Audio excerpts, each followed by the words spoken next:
How to memorize a speech. That's a big challenge. I've been a professional speaker for over 20 years and I love what I do. But whenever I'm working on a brand new speech and new content, I have that fear of, am I gonna blank on stage? I still do. I know I'll figure it out, but memorizing a speech is not what you should do. What we teach people to do, me and my coaches, is to internalize the speech. Meaning, get the speech into your body. It's using a technique called anchoring that's been in NLP for years, but I found it incredibly helpful when I was working on my world championship speech. Because even though it's what I do for a living, to do new content and be able to know exactly where to use it on the stage can always be a challenge. So I get it. This weekend I was asked to give a sermon at my church, which is way outside of my comfort zone. So I was going through the process. I was like, oh, this would be good to teach people because it was helpful to me. So I get it. If you have a fear, but don't memorize, internalize. So let me show you what I did. So I'm just standing here in my living room and I kind of took my speech and broke it down into little pieces. So follow me here. What I've done is I've taken my speech and I kind of blocked out the different sections. So in the sermon that I did, I talked about some different examples from the Bible. So what I did is, if you look down, is I took each section and I put a piece of paper with the reminder of the example I was using and then the first line to get me into what I was going to say. So king, God needs a king and to forge his nation on earth. So almost like the first line that I was going to say. And then when I'm going over my presentation, instead of just standing there and saying it or sitting down, even worse, I would go and stand here and I would say the line and the paragraph about that example. Then next I would move here. Here's another example. And so the cheat line at the beginning, another example, gets me started and then, oh, okay. So what it does is kind of prompts me. And then the next example. And then the next example, God needs a marketing team. And then finally, God needs one more person. So what I did is I segmented it. And then after I gave those examples, I turned back to my story and I used this side of the stage. So I brought the audience to 1992 and I set that up. And then at one point I said, well, I remember back when I was 8 years old and I went back in time here just a few steps. Now, obviously this is my living room, so it's a smaller, shrunk down version of the stage.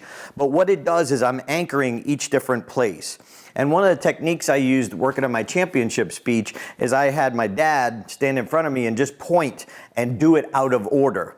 So then when you're standing there in that place on stage, it's almost like you have that memory, that anchoring memory, so it makes it easier and gives you a little more confidence too. So even though I might not have got it perfect, it worked out pretty well because I would do it over and over again. Now here was another challenge. I had to give a speech in California the day before, so I wanted to work on it, but obviously I couldn't do it this way, which I preferred.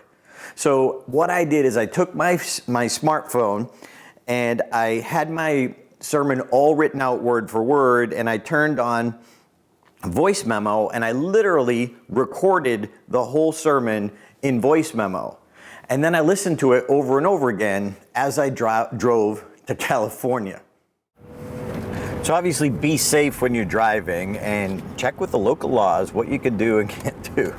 So the way I did it, I had a 3-hour drive or 5-hour drive to California from Vegas.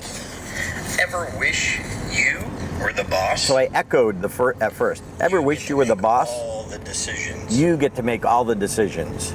Let's say you were the boss. Let's say you were the boss. You were on a mission. And you were on a mission. You come up with this brilliant idea You come up with this brilliant idea for a business. It's so good that you get on Shark Tank. It's so good that you get on Shark Tank. If you're not familiar.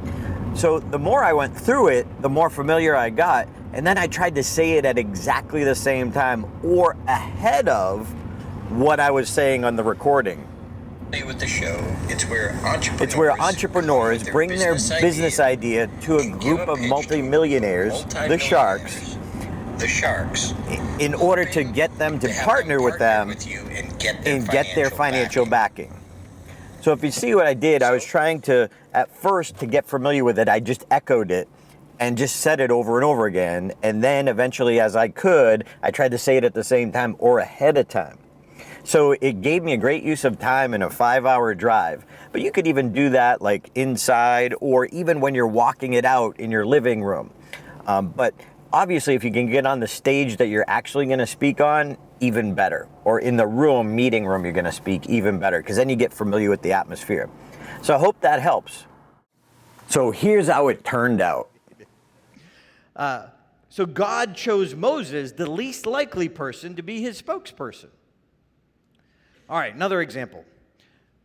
God needs a king to forge his nation here on earth. So if anyone tells you that it's simple, easy, quick way, just do this and it's memorized, it's not true. It's a little bit of effort. But I hope these techniques have showed you different ways maybe you've never heard of or thought of that could help you internalize your speech. Remember, don't memorize, internalize. If you want to know more about how to create an unforgettable presentation, check out stagetimeuniversity.com.